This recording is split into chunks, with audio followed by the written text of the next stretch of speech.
Whenever I was little, I always imagined what I wanted to be when I grew up. Whether if it was a doctor, a lawyer, or even a chef. I always felt like I was going to be something big. Until it came to the entertainment world. I always felt like filmmaking as well as acting was something that was just a part of me.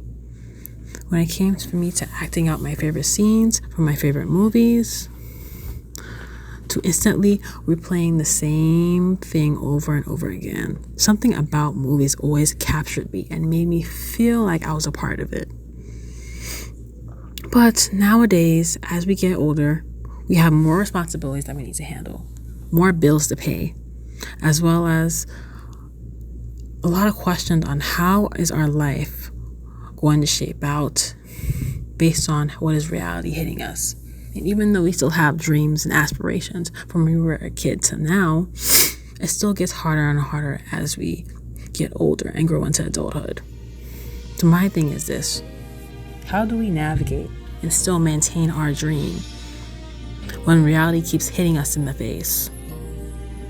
Hi, my name is Nestor Oviedo. I'm 28 years old. I'm from Boston, Massachusetts, and I want to be an actor, model, superstar, the greatest that's ever done it. Hi, my name is Caitlin Paddock. I am the development manager and associate production manager at Fresh Ink Theater Company, which is a new works company in Boston, Massachusetts that is focused on developing new plays and new talent local to our community, with the community invited in as collaborator. And I am also a freelance stage manager.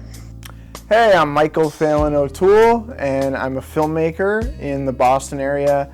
And I originally grew up in Needham, Massachusetts, and probably most known in the independent film community around New England for a series of short films called Experimentally Ill.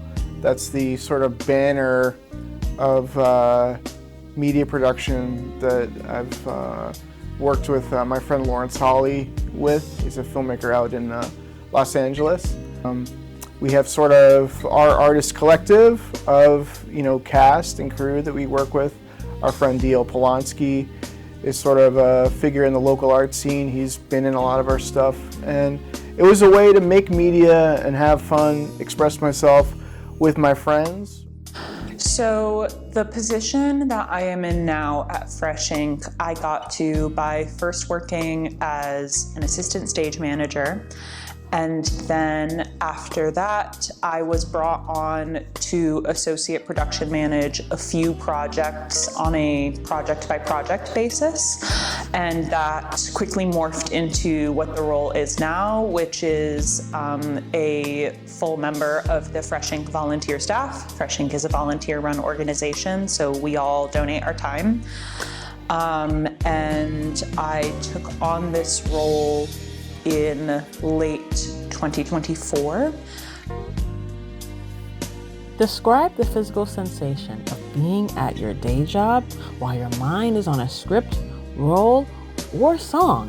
What does the internal friction feel like? It feels like I get lost. Sometimes when I'm working with a client or a person, the whole idea of what I'm doing gets lost from me pretty much just having my mind on the script. Pretty much like right there, I was thinking about how someone actually have to do an audition later this week. So just how it interrupts what I'm doing and how I'm moving and all of that. So it's an interruption, really. Real life sort of getting in the way. I'm the only child of a single mom, so I'm sort of helping care for my elderly parent. And I also have my own kind of, I think like physical and mental health challenges, anxiety, depression, some mobility stuff happening. So it's, you're sort of managing paperwork and stuff. It's sort of like part of the job, the executive functions stuff, managing paperwork, returning phone calls that you don't really want to make. So before I was primarily working in production and venue management, which was where my two kind of like areas mainly lie. I was working in food service, so I was the assistant manager of a bakery, and then after that I transitioned into a barista role, and that was the last like kind of non-arts related job that I had before I took my first venue management position. So I would usually work a shift in the morning. That's why I tended to work in like bakeries and coffee. Those places tend to be open in the morning. And then I would go to rehearsal at night, which, as you can imagine, I was quite tired all the time. And it's not entirely creatively fulfilling work. However, looking in on my future, I knew that I was developing skills that I would use. If we were to film your creative space versus your working space, what would we see in the transition between the two? My working space and my creative space kind of look the same. It's just a different office. I have the same equipment. I use an iPad, an iPhone, my mind everywhere I go. So it's just really about the location change. Perhaps a uniform versus when I'm being creative. Well, being in the creative space, it makes me feel good. It makes me feel validated. Coming here to like a Cambridge community television place and meeting people who share my passion, it makes me feel less alienated. That we have a community of creative people who want to try new things, new ideas. And when you're out in the working world and you have to do those adult responsibilities that are not always your own passion, it's just to survive. It feels more desperate. It feels restrictive.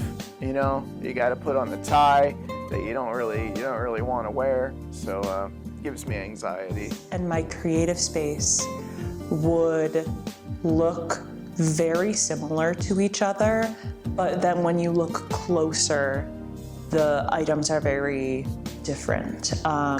Typically, because I work in like production and venue management, a lot of times I am reviewing documents, reviewing schedules. And so when I'm like working at my day job, that is something that also takes up a lot of my time, is reviewing information that other people are providing to me and like synthesizing it into plans. But then when I move into my creative space, it's much of the same thing. But I'm looking at light plots. I'm looking at scenic ground plans. There's a lot of similarities, I think, when you're looking at more of a like arts management perspective. Who or what are you responsible for right now that makes taking a leap feel impossible?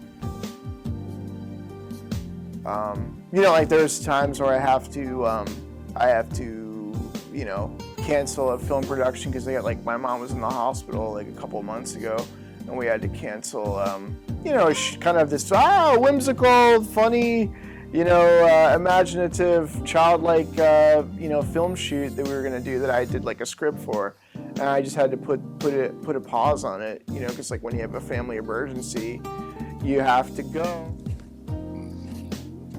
I would have to say my mom, mainly because I take care of her. She takes care of me as well. We kind of help each other. It's a mutual understanding. I take care of her, make sure she eats well, eats right.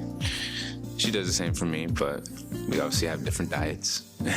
So there's that.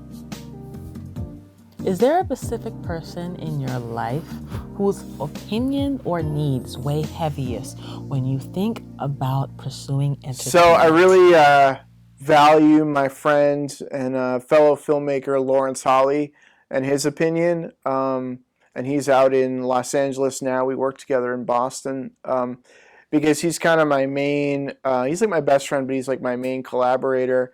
And we made like 10 of these experimental eel movies together.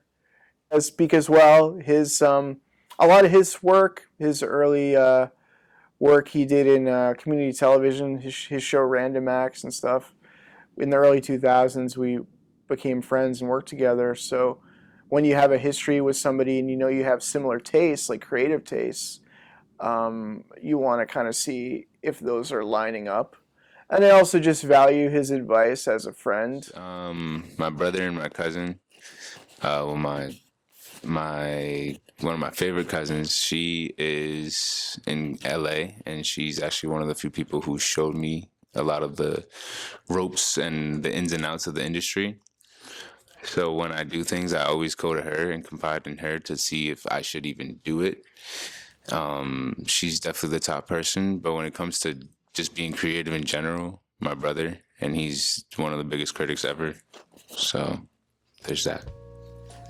What is the hardest no you've had to say to your creative self because of a yes you had to give to your survival? Yeah, moving out of LA was one of those things. I couldn't stay there because of the financial issues. It got too expensive. There wasn't enough work for actors, models. So I had to move back home to Boston. And moving back home helped me get the support I needed to then be able to go ahead and grow.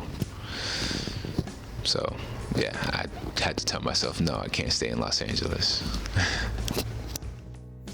Do you feel like the industry has a deadline for you?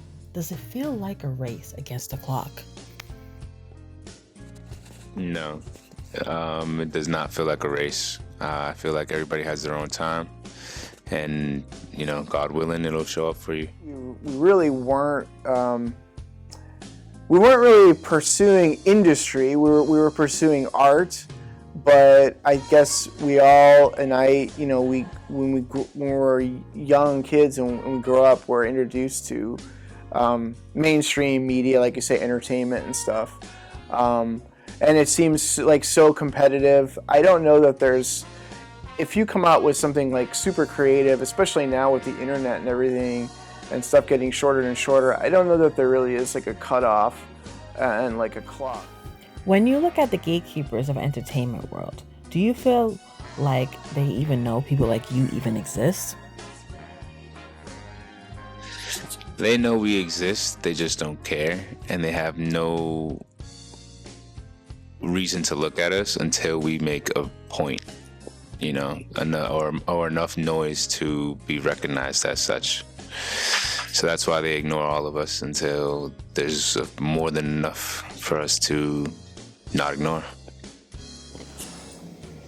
I think that the gatekeepers definitely know that there are people out there with new and interesting ideas. What upsets me most is that I think that in a lot of organizations that have better funding, more resources, those creatives are only pulled into that world when the gatekeepers see something that they can use to their advantage. And I wish that there was more of a trend in the industry of organizations that have those resources creating programs purely for artistic fulfillment and artistic, quite frankly, like using somebody to further your own appearance or your own work. Well, I guess that's why it's so competitive still, even trying to get a foothold. Like you say, the easiest thing to think of is like going viral online or something, TikTok, I guess. And certainly then if something has like momentum, I guess something that originally was like an underground thing, then eventually, maybe that makes its way into the ears of, the CEO at Coca-Cola, or, well, who was the girl who made the jingle for Dr. Pepper? It's just some girl that makes like a ridiculously simple jingle for like Dr. Pepper, and then suddenly she has like $1 million deal, right? So if you're talking about, like the gatekeepers. And yeah, if you're trying to make it in an industry, I guess you do have to learn the industry standards, because whoever is letting you get to the next level, that you can't waste their time, because like they don't have time to listen to every dream that you have. There's a common narrative that if you want it bad enough, you'll find a way. How does that phrase sit with you on your hardest days? It's been something that I've been really gratified to work on at Fresh Ink. Is we are making art that is interesting, and we have a company ethos of letting the best idea win, no matter where it comes from. And that has brought really diverse voices and perspectives into our rehearsal rooms.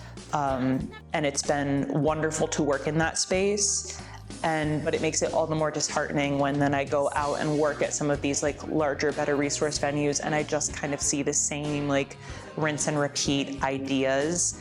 And then occasionally something that's really underground and interesting that doesn't get given the same amount of attention and resources, and therein is almost destined to fail. I believe in that very heavy.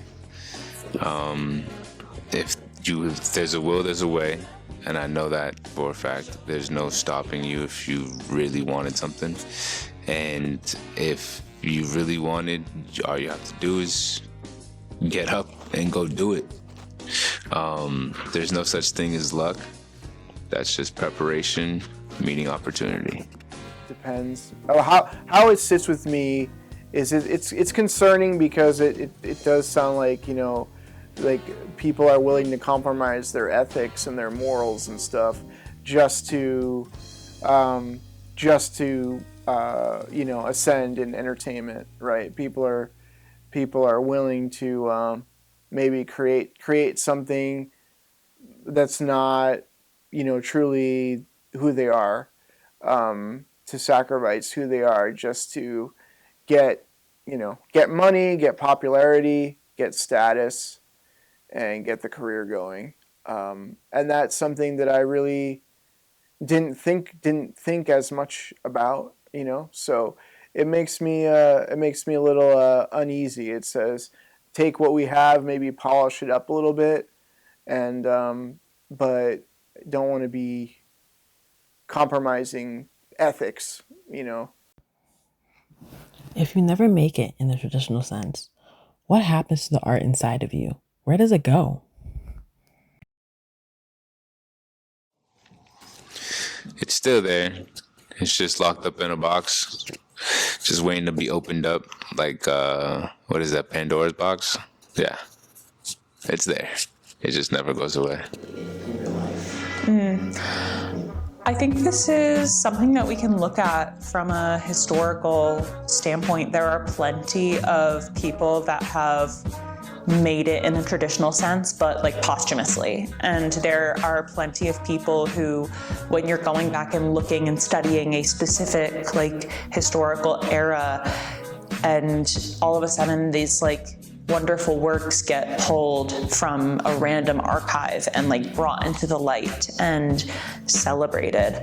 I think whenever you are experiencing like any sort of historical moment of like grave loss. I think a lot about the AIDS crisis and all of the like beautiful art and artists that were lost to that time period, but also all of the beautiful archival work that has been done to rescue those pieces from anonymity and bring them into the light for people.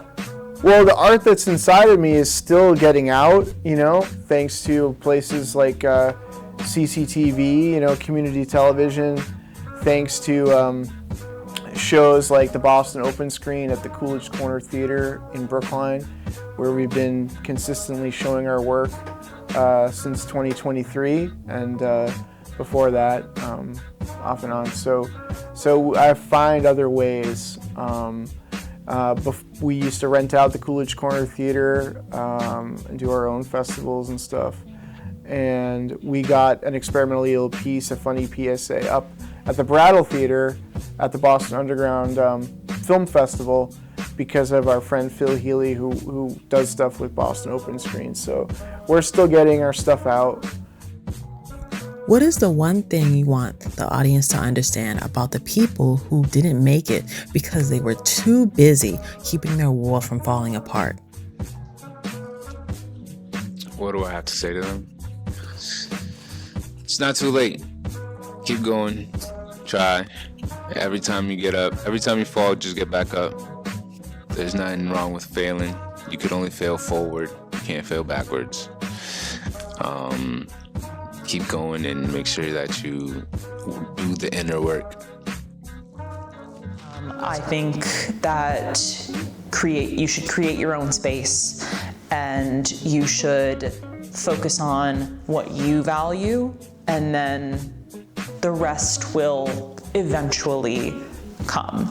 And if it doesn't come, that is not necessarily a loss, because you still found meaning in that moment. You still derived something from that, and that matters.